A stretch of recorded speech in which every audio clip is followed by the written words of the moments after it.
There have been pandemics before, but this is the first one to take place in the communications age. And while knowledge is power, can too much of it be debilitating? And then there's the issue of all those living through this alone. Dr. Dean Mobbs is the director of the Social, Affective, and Ecological Neuroscience Laboratory at Caltech and an assistant professor of cognitive neuroscience. He joins us from Pasadena.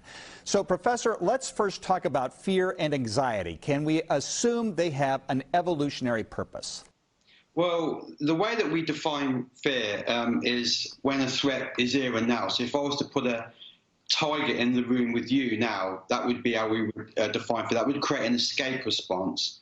Anxiety is a future-oriented response. It's about something that's bad that's going to happen in the future, and they're there to protect us. In some respects, they're our best friends, because if we didn't have fear and anxiety, we wouldn't fear our natural predators. We wouldn't fear the things that can kill us in some respects. And there's cases of this in nature where some animals have shown a lack of fear and gone extinct pretty quickly.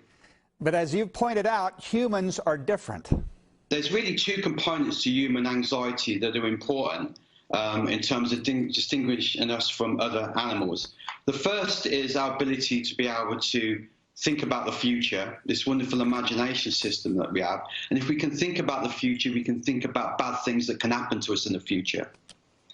The second thing is this ability to learn from others, which we refer to as vicarious learning. And vicarious learning allows us to learn about threats from others, okay? But of course, we can learn about things that are not actually a threat and become fearful and anxious about things that are actually not dangerous to us. So that's where it conspires against us in those sorts of situations. And that leads us to the 24-hour news cycle. Round-the-clock cable news, the internet. Is there a potential for information overload?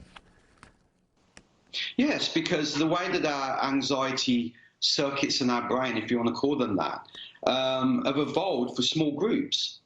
They've evolved for our grandmother to pass down stories, or our friends to tell us about how they encountered a threat in the environment. They've not evolved to take in hundreds and thousands of information from all over the globe. And our brains have to sort that information. And what happens is what we believe through some of our theories and research is that the more information that you give individuals, the more uncertain they become about what is the real threat or not. How do you personally consume news about this pandemic and its effects?